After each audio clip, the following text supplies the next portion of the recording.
We start tonight with a Southeast Texas crime alert. Right now, a manhunt is underway for Taji Malik Myers. Beaumont Police say he's responsible for a murder Friday night that took the life of 24-year-old Atrail Blaine Valian of Beaumont. The deadly shooting was just after 10:30 at Babe Zaharias Park.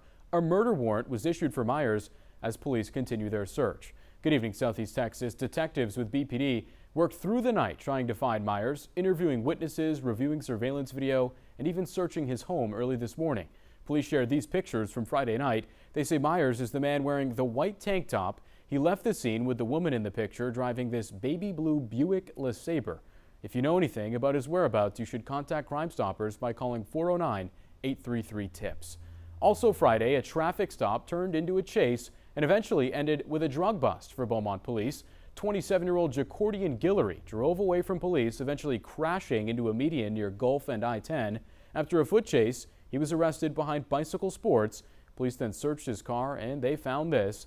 Guillory booked for evading detention in a vehicle and on foot, unlawfully carrying a weapon, and also possession of marijuana.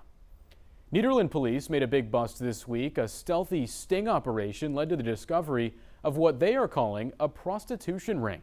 Officers went undercover and found women accepting money for sex acts. 4 businesses are now shut down. 5 people face prostitution charges. Fit Massage, Eye Massage Thai, IV Massage, and Natural Day Spa are all now closed in Nederland. Fit Massage right across the street from Hillcrest Elementary School. Community members say that's alarming. Wow, it's just wow. You know, we try to look out for our kids, our children of today. We try to take care of them, protect them the best we can. And I know that exists right across the street. Man, like I say, I'm appalled. 3 people are in custody. Police are still searching for 2 other suspects. They have warrants out for their arrests. All right, let's get to the storm trackers now to get a look at your Saturday night forecast. The live view outside on the Roofing 911 Skycam network. That's the view over the 12 News studios. We can see clear skies out there right now. I'm in the Storm Tracker Center with meteorologist Kerry Cooper. It's been mostly dry here in the Golden Triangle today, Kerry, but certainly hot and humid. It is. We're in that time of the year now. Hot, humid. Get used to it. Get ready for it. It's around now for the next several months. And most of the rains have stayed to our west as expected. Let's take a look at radar. The rains extend from Liberty back down through Anahuac to around Galveston, just kind of training over the same areas. Also a few light showers in and around Beaumont, all working to the northwest. As we talked about earlier, looks like the most organized rains will stay west of the triangles. That's good news. Now, we can't rule out a few scattered showers overnight into tomorrow. We'll talk about that later. We're still in the mid to upper 70s, very warm and humid. Still feels like mid 80s in some areas tonight.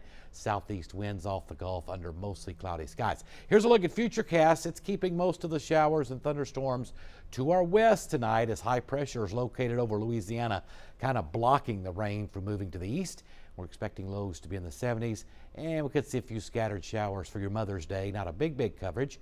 We'll talk more about that and the rest of your storm tracker forecast coming up. More weather-related news tonight. An EF1 tornado touched down in South Texas this morning, killing 1 person and leaving behind significant damage. The National Weather Service and Cameron County officials say the twister made landfall around 4 o'clock this morning in Laguna Heights. An early assessment shows the tornado reached wind speeds up around 100 miles per hour. In addition to that 1 death, at least 10 others were hurt and had to go to the hospital. At this hour, crews still working to restore power there. They're also still searching for victims.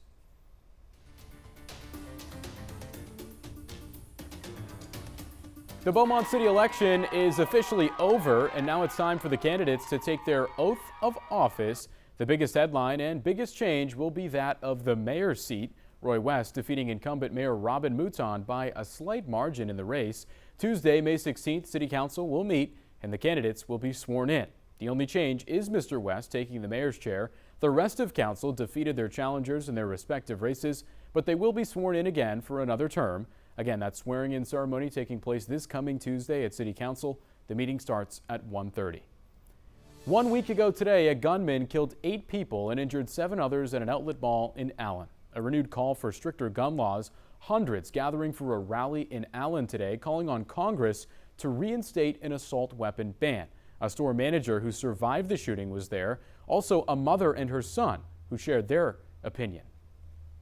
What if this ends up killing the next greatest inventor Like, could you imagine what would happen if Thomas Edison, inventor of the light bulb, just got killed far before he could make it? We wouldn't have light bulbs. We would be in darkness. I have a friend that has started saying it's not if, but when are people going to be affected by gun violence personally. The group called Moms Demand Action organized this rally on Mother's Day weekend. Organizers say they won't stop until they see action taken.